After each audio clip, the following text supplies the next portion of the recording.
fucking incredible show for you to...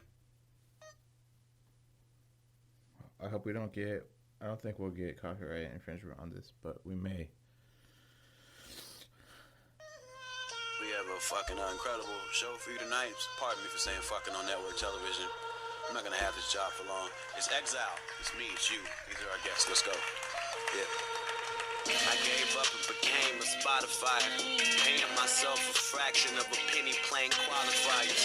I'm looking up and I'm stuck in a Chucky movie, saying yucky shit to chuckles like it's Lucky Louie. So somebody better cancel me before I get a chance to screen this ass naked dance routine. It's dark comedy, cold as a soldier stare. I've been exposed, so now the lows is my overwear. And I'm a polar bear with words for a fancy song. I think it's the first verse from Little Miss Can't Be Wrong. Fuck you, I like to spin doctors. Is that dude's Finn's father or just an imposter? The new internet things to be pretend awkward, non-prescription, thick rim frames of rented gym lockers. I'm a rapper, we lament being broke. All the comics get money, but they spend it on coke. You can watch us on the news feeds, fucking y'all's mornings up until America admits that it likes dogs more than us. And I can see the Super Bowls of the future, the Ferguson Blacks versus Missouri State Troopers, the privacy rights versus the personal computers, concussion researchers versus university boosters. I graduated college, I purchased all the extra books. I'm supposed to be living in a house with a breakfast nook. Joke's on me though, all this cheap alcohol and no Coke Zero. A shame how proximity kills your heroes. Hey yo, no poking, I'm still woke, CeeLo. Yeah, it's all ripped from the headlines. I'm all out of options like a crip on the red line. I got a deadline before I never had a deal. Stormed out of business meetings, slip on mass banana peels. I should probably shut my stupid mouth shirtless in a fur hat and Vladimir Putin out. And North Korea's got practice missiles. And I still check Yahoo cause we both got attachment issues. Our Congress moves just like a coke could. Invade Iraq 15 times in my adulthood. And we quit asking for the reasons and click the Constitution's terms of service agreements. We're dreaming from sundown to high noon and woke up by U2 albums all in your iTunes. And it's close to an all-out war with kids being murdered just for being black and tall outdoors. They respond to demonstrations wearing Kevlar briefs when the main problem is nobody respects our grief. They say if it bends, it's funny. If it breaks, it ain't though. I still got broke pockets and trying to host a late show. Recording it every night, but I don't know where the tape go. Homeless fashionistas tell me everything that they know. Yeah, you got a style. Tie them fancy sandals up, smile. You're on the NSA's candid campus now. I'm in a church basement learning Shotokan. Saw Jesus taking a selfie and I photo bombed. And dude better tag me. A little recognition makes me do better gladly. Like this one time when I got booed at a track meet in the Hellfire Club, sweater for 2-letter athletes. One for regret dreams, one for most suppressed team. Pressure valve gets released and sprays like a jet stream. Carl Canais and Z Cavaricci's from Chess King. Kmart name brands were the least interesting. I appreciated presidential speeches on the West Wing. I never had wet dreams or piloted an X-Wing. I'm still terrible at being sarcastic, black. My man Exile, he knows what I'm laughing at. My man Toy Light, he knows what I'm laughing at. The studio audience knows what I'm laughing at. I'm laughing at all types of shit. I laugh at CNN. I don't know why. It might be an issue. There might be a problem actually. It's not a humorous channel, you know what I mean? It's not trying to compete with Comedy Central. If anything, it's trying to compete with Headline News, which I'm pretty sure is like the same company. Or it's trying to compete with MSNBC, kinda. MSNBC is blue and to the left. And CNN is red, white, and black and in the middle. And Fox News is bright red and hollering and on the right. And there's an elephant and a donkey. And then an eledonkeyphant. A donkophant. Hella donkophant.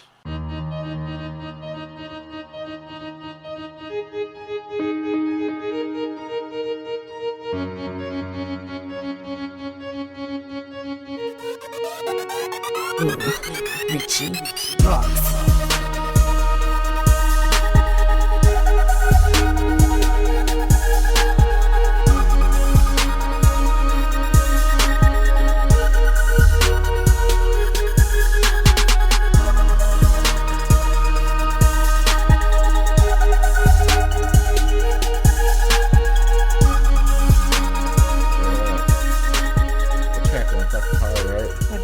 start. He started getting super serious Dude, and he is super real, real. man. That's my shit. That's the shit I listen That's to. conscious rap. That's the kind of rap that I would do if I was a rapper.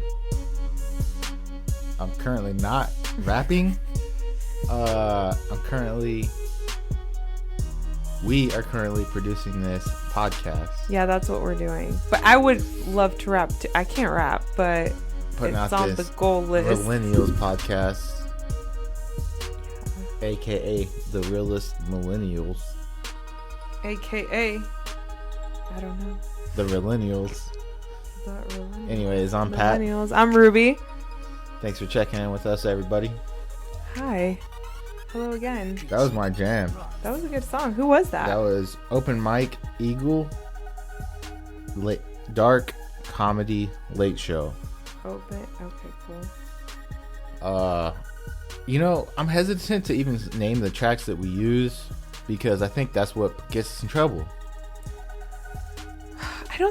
I don't think so. I think when I put the link in the description. Yeah, probably when you put like who it is. But that's messed up. Like, I want to give credit where credit's due. I'll do it verbally this time. I'll put it verbally this time. I'm not going to put the link in the description of that track. Open Mic Eagle, Dark Comedy Late Show. Google it and look up that track. And if not, just buy listen to the track if you podcast want. over and over again to hear the song. That track is the shit. It's conscious. Conscious rap is where it's at. I'm a fan of rap. I've been a fan of rap since day one, since I can remember. I remember being sad at 9 years old when Tupac Shakur died because he was one of my idols. It's heavy shit. Yeah. Aaliyah got me. In I didn't understand. September 1996. I was sad. It was a couple. It was shortly before my birthday. My birthday is also in September. Yeah. But he got shot in like the first week of September. And your birthday was ruined that year. Yeah, no, it wasn't. I mean, it wasn't really when I was a kid. I didn't even really know who he was, but I remember being aware of who he was and the fact that he made music that I liked to jam to. That was on the radio. Dude. Man. But that track was conscious, man. That was talking about everybody.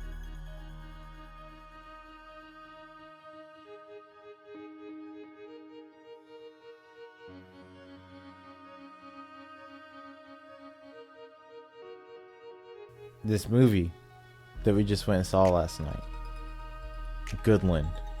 Let's talk about it. Let's talk about it. Yeah. Holy shit. It was great. It's fantastic. Yeah, I loved it. It was so fun, actually. It was really fun. That was a cool Saturday night, right? I've never been to a movie premiere before last night. That was great. And of like an independent movie that know somebody that worked on it. Know multiple people that worked on it. So last night, me, Pat, my sister, and my cousin, we all went to watch Goodland. Oh, the movie Goodland just was recently. That was awesome. That was the first movie premiere that I've ever been to. Same here. And it was cool. And I helped with the movie. I did the costume design and the makeup. And this was the first time I saw it in its completion. I mean, I saw it being shot and I helped with it, obviously, but it was fun. What do you think, Pat? It was good. It was good? It was good. It was so good. It was good. I'm so proud of you. Oh, I'm so proud of what you did. The costume design in that was so on point. Oh, thanks. Did they feel like they were from a small town? Did they feel like they were in Midwestern Kansas? Yeah, I think it was. I think that the defining characteristic of that is that it didn't take away from the story at all. No. You know, like, it was so good that you didn't notice it. I mean, like, obviously you want your work to be noticed. Yeah. I'm sure you do. But I think in a film that's not, like, you don't want it to be the thing that is noticed. No, you want the characters, you want to see the character, their clothes is included in that, but you don't want it to, like, you don't want the costumes to be completely noticed in something like this. I mean, in other things where it's a little fancier maybe, but thank you. I think that was achieved fantastically. Oh, thank you. I think that their costumes, the people, what they wore, it was a part of their character, but it was not distracting from who they were. It contributed to it fully, but it did not distract. And I think that was perfect. Oh, thank you. I had such a good time with everybody. The cast and crew and film, everybody that worked on the film was just so great, and it was just good to watch it. And I got to see all of my friends' work. I got to see all of the people that have been grinding for this thing for, months and years. This was the finished product. And let me tell you guys, I am hooked. Like, I can't not do that again. And I think me and Pat really left really inspired. And it was good to have so many people around that were, just a part of this really creative collaboration. I'll definitely be making more movies. And I really do love costume design. I like set design too. I'm going to start getting into that a little bit, I think, someday. Yeah, I think it was fantastic. Yeah. Definitely bravo to you and the crew. Thanks. It was, like everything was so on point. I have so much admiration for everybody that worked on this film. Can we talk about the cinematography real quick? The cinematography was on. Cinematographer's great. He did a fantastic job. Guys, I hope this is somewhere where you can watch it soon. Who was the cinematographer? Ian Trimble. Josh Doak is the writer and director. He must be a nice guy. Yeah, he's pretty nice. He's a very nice guy, and guys, watch out for him. Like, he's gonna be one of your favorite cinematographers in the next 5 years, 10 years. Like, he's up and coming for sure. Like, everybody that worked on this is incredibly talented, and I believe in their craft so much. So I love being around those people. I think me and Pat left the premiere yesterday really full of energy and just excited. Like, we geek out on this stuff, guys. We have, our hobbies are not just podcasting and eating tacos for me and, doing music for Pat or whatever we end up doing. Let's talk about your experience working on the film. Okay, we can talk about that. I had a really good experience working on the film. There were so many surprises last night in just the way it was put together. How did you develop the look for the fashion, the design of the clothing? Well, I mean,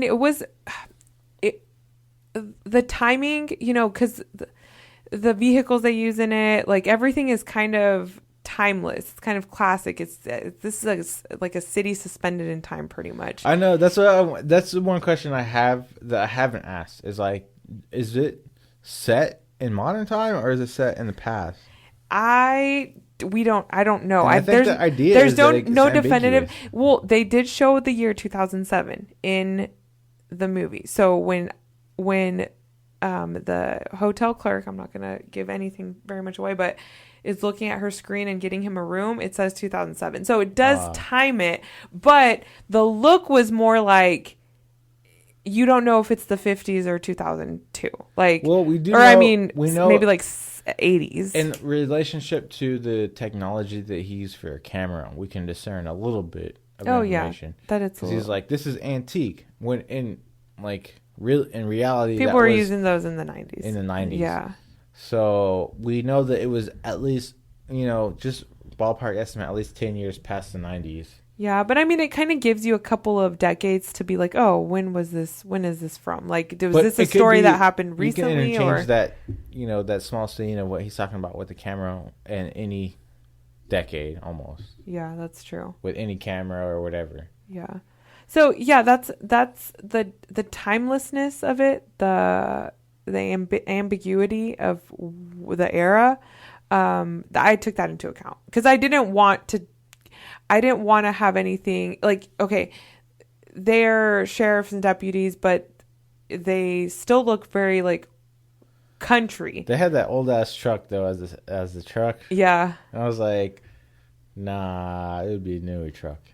No, but like that's kind of like, it's an old town thing. Like they're gonna wear like jackets and like vests and stuff with their stuff. I like the visual aspect of it. I like the trucks. I like the vehicles. I like the costumes. Yeah. I like visually the feel of the scene, of all the scenes. I think it was really well done. I agree. It was great, and I think the look and feel was great. I already told you this after the film. I have to applaud you I think what you did with the female characters was really, really well done. Oh yeah, you did tell me that. Thank you. I think that oftentimes in movies, especially with female leads, their outfit or how they're dressed can be really distracting from the storyline. They can be over sexualized, yeah, and portrayed visually as something that does not contribute to the story necessarily. Yeah. And I think what you did fully contributed to the story, and I applaud you for that. You know, and I took that into account because it had to all be practical too. It had to play into the character, and those characters were not overly sexualized. I don't think it was more of an innocence of a small town. So I try to really portray that, but still stylish. Yeah, but still stylish as hell. Those Still, yeah. I mean, oh man, I had a hell of a time shopping for it too. It'd be easier. I mean, guys, this was an independent film. This was not like my budget was not crazy. So what I made happen for the budget that I got, let me tell you, miracles. Yeah. I mean, it still worked out. It was great. But it just goes to show you that it does matter what people wear. And how it contributes to their character. And I think a lot of times if it's extravagant, it's often noticed. If it's if you don't notice it and it's subtle and you believe in that those are the characters and not in what they're wearing is making them the characters, but they're just the characters, I think you've achieved good costume design. So I want to do more. Yeah. I want to do more. I think I try to explain this to you is that it was so good that you don't even think about it. Mm-hmm. And I think in terms of fashion, as a fashion designer, you want someone to be drawn to it. Yeah. But I think it was so good that it distracted from the story 0%. Yeah, I agree. And me as a movie lover, not as a fashion lover, as a movie lover, I love it that I'm not distracted from the story. Yeah. Because in a lot of, particularly big budget films and things like that hire super hot actresses, it's just part of the formula where they just show a shot of their cleavage or something like that, and it's oh, wow, boobs. Yeah. And it's that's fantastic. That's awesome. But it's takes away, it takes you out of the moment of the storyline. Yeah, all of a sudden you're thinking about boobs and not the storyline. And it's a little bit distracting. And I like boobs just as much as the next guy. You know what I'm saying? But I want to be in the story. I don't like to be taken out of the moment in the story of a film, and I think that could happen. And I think you did a fantastic job in that aspect of it. So congratulations. Yeah, thank you. Applause. Yay, thanks. Well, thank you for making it. It sold out, so a lot of my friends did not get to make it. They thought, oh, okay, we'll just show up day of and get in there, and I had to let a lot of people down and say no, it was sold out. But I'm sure it'll show again. It's going to be at another film festival in 2 weeks, and I'm sure it's going to make its rounds. I think it was great. I think it's definitely it was definitely a learning experience, and it was definitely a great film to work on. And I think that you guys should be on the lookout for Rockhaven Films and just everybody that worked on this film. I think it's goodlandmovie.com if you want to go check out more. We'll post any links that we can. Yeah, and there's a trailer, and everybody's really talented, and it was great. Loved it. And then afterwards we went to an after party and hung out. And now, after a word from our sponsors, we're going to go into some political shit. What the fuck is happening in Syria right now? I don't know.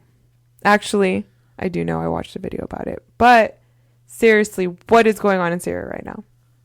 That shit just happened. It's been going on. It's been ongoing. No, has been ongoing. But shit really hit the fan. It's developing, and we're still getting news on it. Who's out there? Who's out there giving us this information? Or is it just Vox? Stuff? Let's talk about that. What happened recently? Some missiles? Yeah. Our President Trump. Pat winches every time we say President Trump. It's just a reaction. Anyways, he is sent over. I just don't like the term President Trump. I don't like it when it's said in seriousness. Yeah. In all seriousness.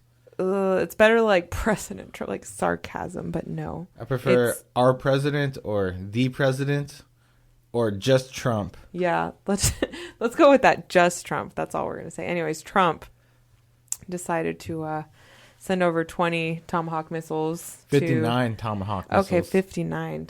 Damn. Yeah, My it was quite a brain bit. trying to rationalize it a little bit. So there's a couple of things going on in this situation that need to be addressed. So we'll talk about that. And before really giving our full and true opinion about the matter. So a little bit of history, which we obtained from watching the Vox video on the history of the conflict in Syria, which we'll link in the description. Yeah, it's a good video. Now, this conflict started off apparently between Assad, that's President Bashir al-Assad of Syria, against the rebels of Syria, people who did not believe he was offering up the best interests of that country at the time. And that was some time ago in the past, within the last 10 years before the conflict really started. Yeah, the first shots were fired in 2011 or 10 or 11, yeah, something 10 or like 11. that. And so since By then, Assad. it's become very, very, very complicated to the third power, at least. Lots of dimensions here. And since then, Al-Qaeda was involved, and then Jabhat al-Nusra became involved in that. And there are a branch, if I'm not mistaken, of Al-Qaeda.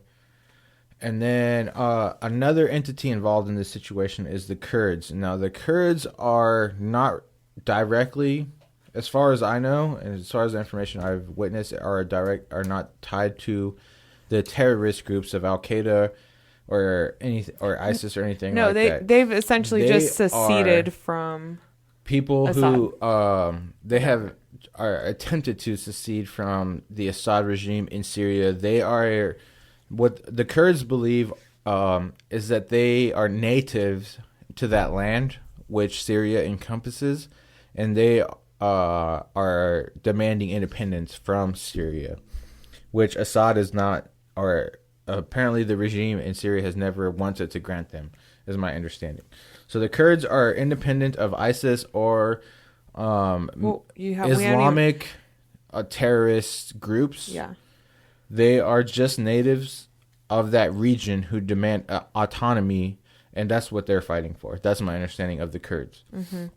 And so the situation has gotten very complicated as it has really heated up. Iran has been giving money to Assad and sending over troops with the intention of funding Assad against the rebels in that cause.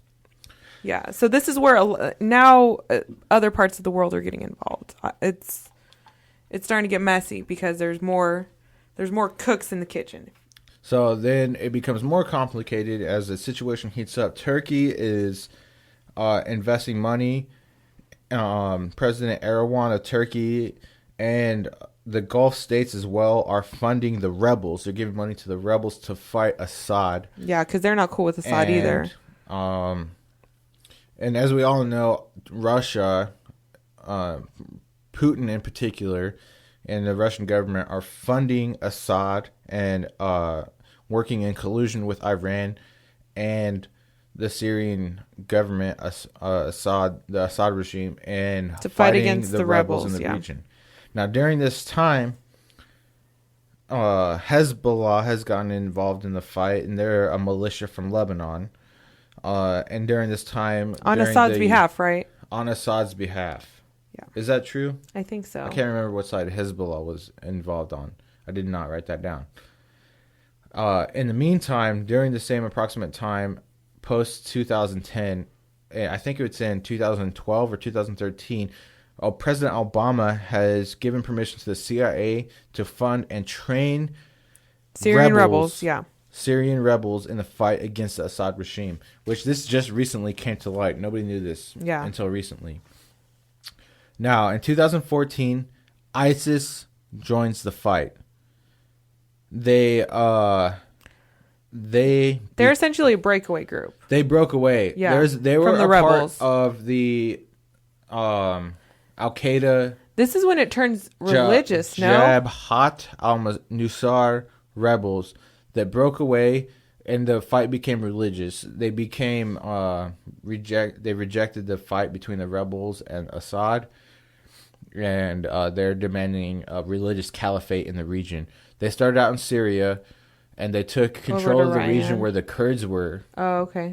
Northern, and then they marched into Iraq, and they're demanding to establish a caliphate region, country, state of their own there in that region. Okay, so then when the United States gets involved, what happens? So ISIS has taken advantage of the fact of the collapse of civilization in Syria and Iraq since America has been involved.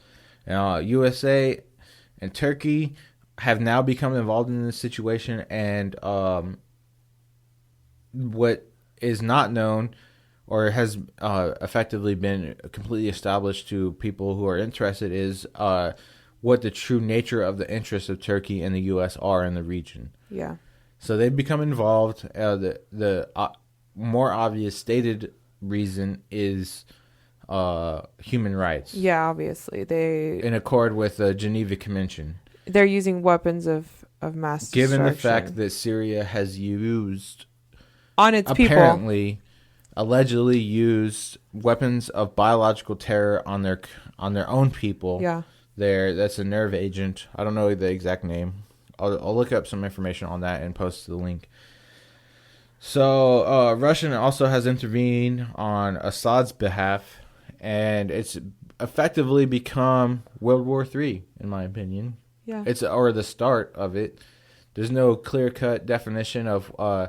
if you look back historically, maybe in World War One, but I recently watched a video from Crash Course. I'll post that link in the description of World War II. There's no actually clear-cut definition of when World War II started. Really? Literally, it could have been any time between, I want to say 1946 and 1948, depending on... But no one event was like... No one event. In the beginning. It just was like all of a sudden World War II. U.S. history, they name an event, and it's, I think, when what we're taught in textbooks here, I believe, is when Germany invades Poland. Mm-hmm. But Germany had already invaded other places before that. Yeah. And they had already been cracking down, doing crazy shit. Yeah. They had already been doing crazy shit, and Japan had already invaded another country elsewhere in the world. Mm-hmm. They invaded China previously to... So I don't know exactly what point in the timeline Germany teamed up with Japan. Yeah. But shit got real crazy. Anyways, I digress. So there's no clear cut... my point is that there's this conflict going on that's involving countries from all over the world, including world powers such as the U.S. and Russia, and even France and European countries, that we don't exactly know in the moment what's going on, but it's my personal opinion that World War III has already started. That's a real scary thought, because you know what? This is the type of shit that would start off a war. Like, United States does not really fuck with people that use, like, I think it will be chemical pointed weapons. To in the history book of when America launched missiles against the Syrian government. Trump just wanted to be in the fucking history books. But okay, so here's a conversation that people are having right now on Facebook and everywhere else, but mainly on Facebook, on the internet, is that Trump shouldn't have done that. I'm a little bit confused. People, I think other than me, are also confused, because there are people, I don't want to say liberals, but I feel like there's people that are against Trump using force. They're against anything Trump does. Yeah. Right? Obviously. Anything that Trump does. Yeah, it all sucks. I don't believe that's... me. Excuse me. I'm going to cut that out. Will you check the time on that? 1747. I personally don't believe it was a bad thing that he bombed that Syrian government base. I believe that it was probably in accordance with the Geneva Convention. Yeah. It was our responsibility to respond. I think it was better than waiting. We could have gone through all the channels. We could have gone to the UN, held an emergency UN convention, and had a UN vote and all this shit. But it was in the best interest of human life to act immediately, and I think that's what Trump did. Well, but that I agree. I actually do agree with that. I think that it's probably better to act faster than let it then go through the bureaucracy, because we all know how it's politics. We all know how it goes, right? Yeah. But I do think that this is a time that we're really gonna have to try to figure out what domino effect this created, because there are now going to be consequences to that decision that are going to probably lead into World War III. So it's more so like, why did he do that? Because now we're gonna have to do more.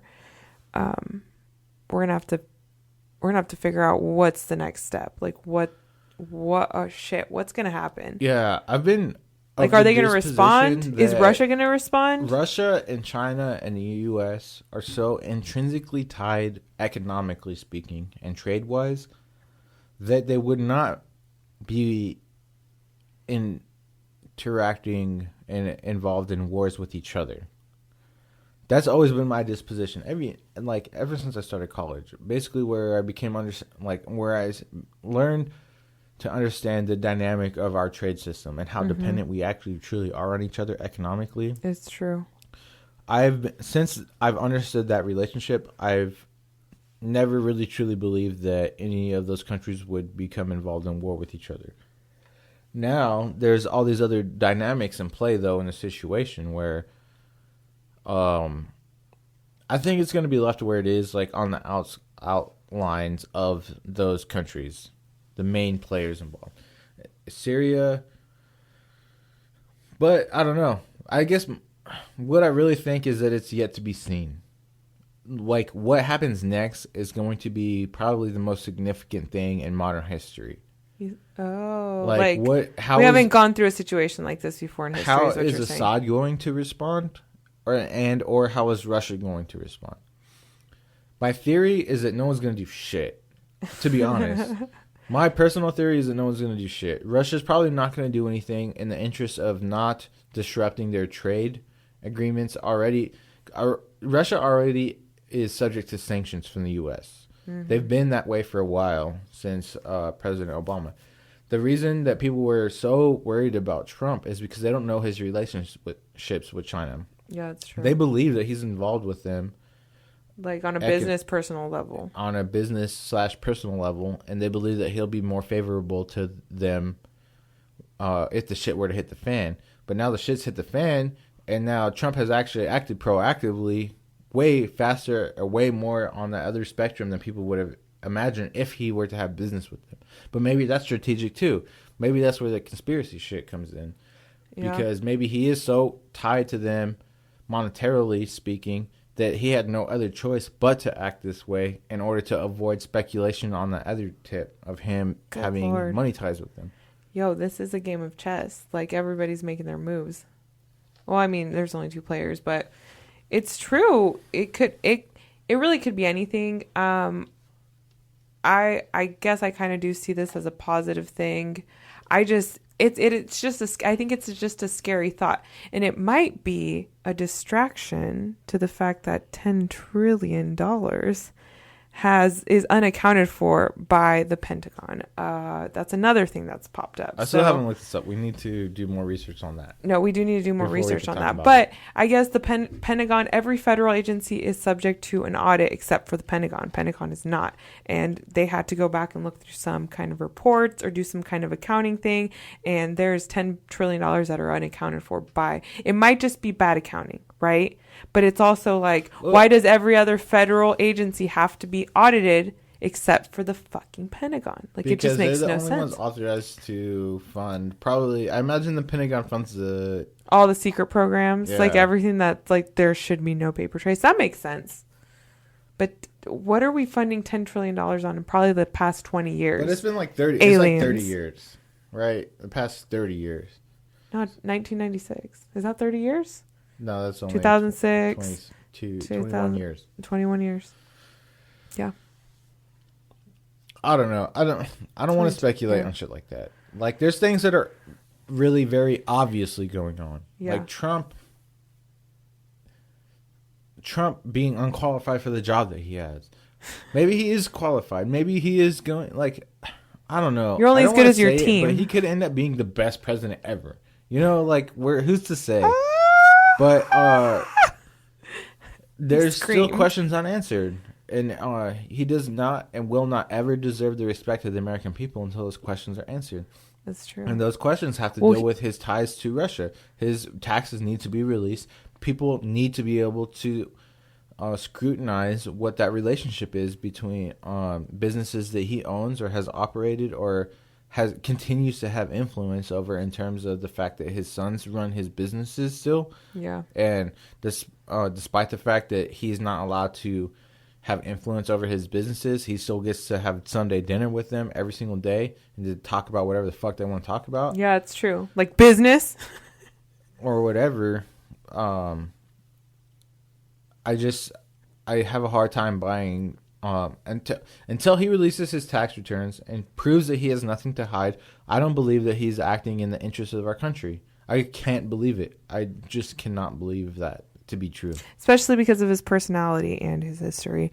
Yeah, you know what? I agree wholeheartedly with that because I don't quite trust him. I think that maybe he has okay intentions, but obviously he's a narcissist. Like, he really 100%. Yeah.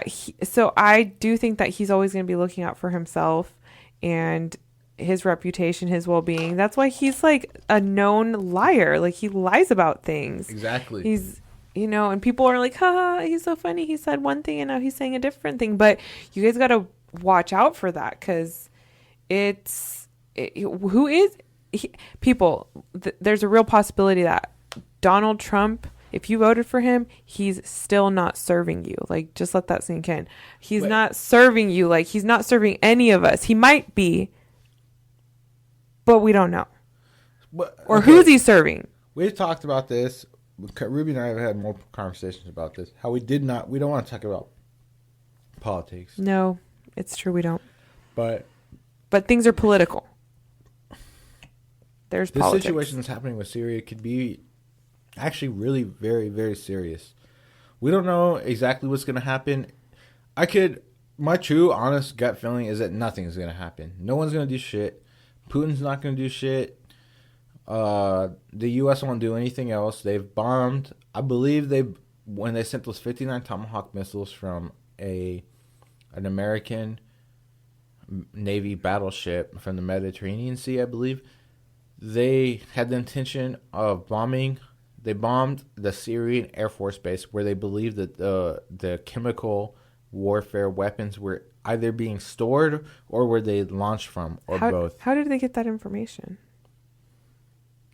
They know.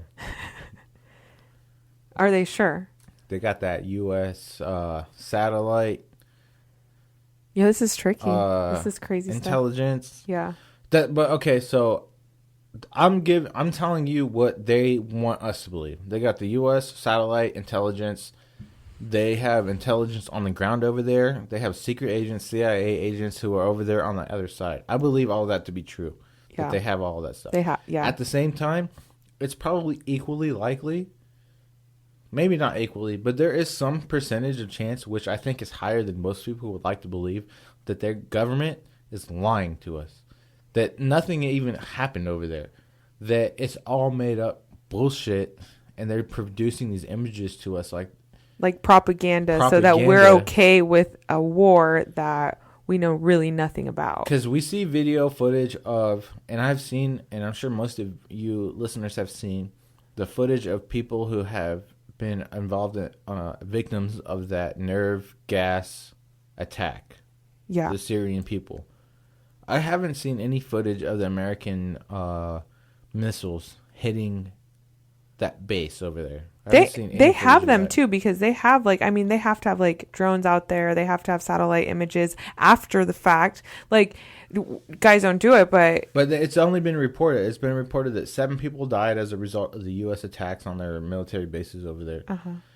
But there hasn't been any proof that it happened. I don't know. That's me getting on a conspiracy tangent. I mean, can you look up the coordinates and? No, that's all. And Google Earth it? Intelligence information. You think so? It maybe happened. I'd like to give the government enough credit that they have such good surveillance there, satellite information and coordinates. Yeah. That the result of them bombing all of the chemical warfare storage facilities only resulted in 7 deaths. Yeah. I would like to believe that that's true. That they have such good intelligence that not that many people were there. The lives that they killed. Yeah. They limited the casualties. At the same time, destroyed all those weapons that were there. I believe it's true that they could have that kind of intelligence. I don't know if it's true that that's what they use and that's what their intentions were. Mm-hmm. We don't believe Trump for anything at all. Yeah, he might have just been like, okay, yeah, do it. So it's a very gray area. People are upset on both sides of the equation. People don't really even know what happened. There's footage of those people, the Syrian people. But for all I fucking know, to be honest, is that footage could be doctored too. That shit could have been produced like a big budget flick. Yeah, guys, there's been marketing companies that have came out and I mean they've said, we helped.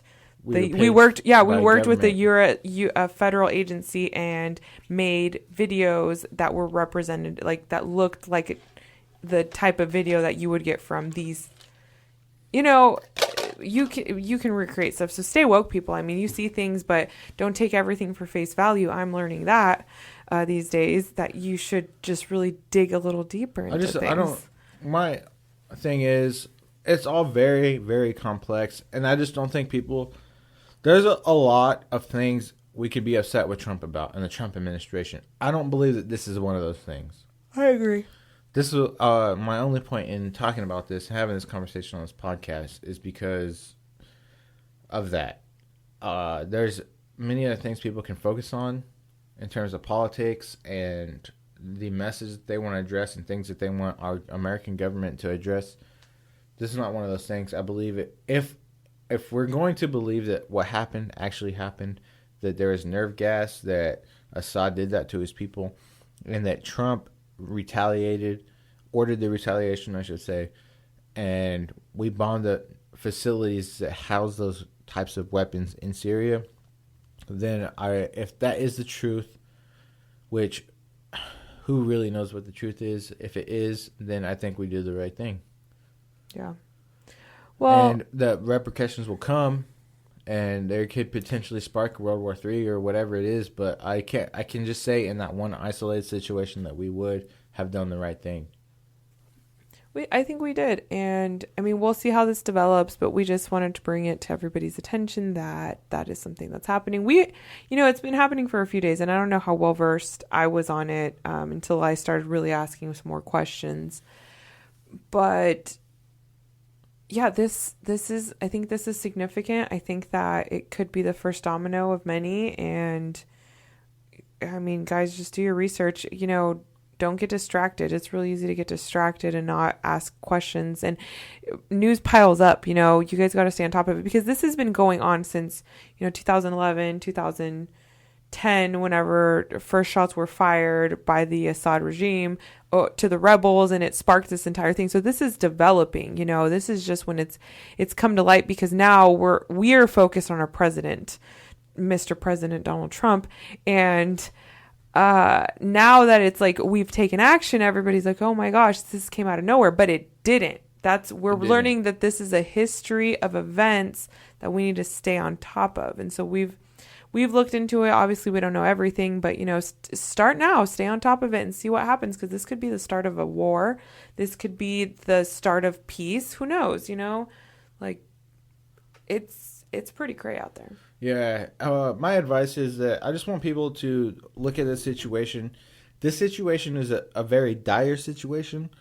It's very relevant to us as a generation of millennials and those younger than us as well. This is a separate and equally important and drastic conversation that people will need to have as in terms and in respect to the conversation that we're having locally about our government and our presidency.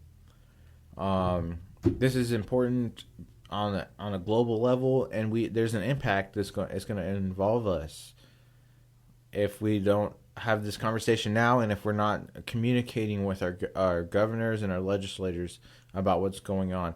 We hire people. I shouldn't say we hire people. We vote for people and elect people who have spoken on issues that are happening, that have developed. But we elect people, and we don't necessarily know what their reactions are going to be in situations that happen after they're elected. Yeah, that's true. And so we have to be conscious of that. So after electing them, your job is not done. You have to communicate with them, and their job is not done. Yeah, and give them feedback. You communicate with them and say, hey, I elected you, but as of the election, this situation had not been foretold. So I'd like to understand your position on this now, currently. What's happening, and how is it going to develop? How would you like it to develop, and what are the potential options? I'm not sitting here and trying to pretend that I know the correct answers for anything, but my point is that I don't believe that any one person does, and there are people that have power over what's going to happen in the future. And if you, as a citizen of our country and of your community in particular, you can have some action or some responsibility in that. Or some understanding even. Just understanding can help inform other people, and then that's how you rally, and that's how you make things happen. You know, it's not just you. You got to have other people on board too. So do that. Contact those people. Figure out what's going on, learn what's going on, and the implications and the potential repercussions of what's going to happen here as a result of that. Because things are happening. They're definitely happening. They're happening now. And, you know, how is it going to affect you? Anyway, I need to refill my drink. That got serious. I'm kind of having a moment. That did get serious. Guys, there's just a lot of stuff going on in this world. I mean, we need to look into this Pentagon $10 trillion thing. That's worrying me a little bit. I mean, there's just so much shit happening. What else? Let's just end on a downer. Thanks, President Trump. No, I'm just joking. Everything's blamed on the president. So, I mean, the thing is, all of that's important, and it is really very, very important that you guys consider what's going on right now, because you don't want to be complicit in the downfall of Western civilization. You know what I'm saying? That statement in itself is kind of a big noodle to comprehend. So yeah. Let's just, I'll step back for a second and let you comprehend it. I don't know. You don't want to be complicit. So do your due diligence and figure out what the fuck is going on. You have a responsibility to yourself and to your community to know that. And it starts here. It starts with you. It starts with me and the relationship that we have with each other on the ground level. We got to figure it out. Yeah, we do. Yeah, guys. Did you hear that? Lightning. It's happening. It's about to storm, I think. Oh, shit. Okay, cool. I've been seeing it kind of through the window. So, shit's going down. Shit's going down on the other side of the world. The United States is involved. That means you are involved because you're probably listening to this from the United States. Shout out to everyone from the United States. What up? USA. America. USA. But yeah, so, you know, be informed. That's why we want to talk about it. Let's talk about Syria. anyways, thank you everybody so much for tuning into the podcast. Yeah, guys, thanks for tuning in. Thanks for sticking with us or starting with us. If you haven't heard our other podcasts, go to the YouTube channel. It's YouTube / the Realennials. Or just search the Realennials, REALENNIALS. Right? We truly appreciate the support from anybody and everybody who's involved in this and listening to us. We'll gladly give you any more information that we can regarding any of the information that we talked about. Please check out the links in the description. Check out Goodland, the movie. Josh Doak was the writer-director from that. He's a KU grad.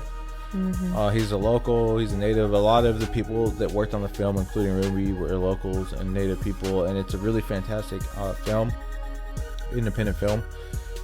Check it out, support it in any way that you can. If you have an opportunity to just watch it, I think you'll enjoy it, especially if you're from here, the area. Yeah, tell us what you think. Definitely let us know what you think. If we covered a little bit of the serious stuff, if you believe we have a wrong opinion or wrong, just call us out. Get on YouTube, get on SoundCloud, call us out. We'd love to interact with anybody. Somebody email us at therealennials@gmail.com. Like, seriously, I will mail you $5 if you email us. No, she won't. No, I will. But seriously, hit us up. I think our next episode, we're going to do relationship advice. Yeah, we're going to do relationship advice for the next one. Possibly a segment, just like straight to you. Send us all your questions. Send us an email at therealennials@gmail.com. Yeah, I'm super qualified for this too. Let us know if you want us to say your name or if you want it to be anonymous. We'll do whichever you prefer. Yeah. We're here. We're gonna be here to help you out with that and discuss any questions that you have, or any questions or concerns or comments that you have regarding any of our previous shows that you've listened to. Hit us up. We got all the advice right here. We're basically experts on life. Everything. And again, Elon Musk, since you listen to this podcast, remember to hit us up. What's up, Elon? All right. Well, I'm Ruby. I'm Pat. We're the Realennials. Signing out. Thanks for checking us out. See you later. All right. Peace.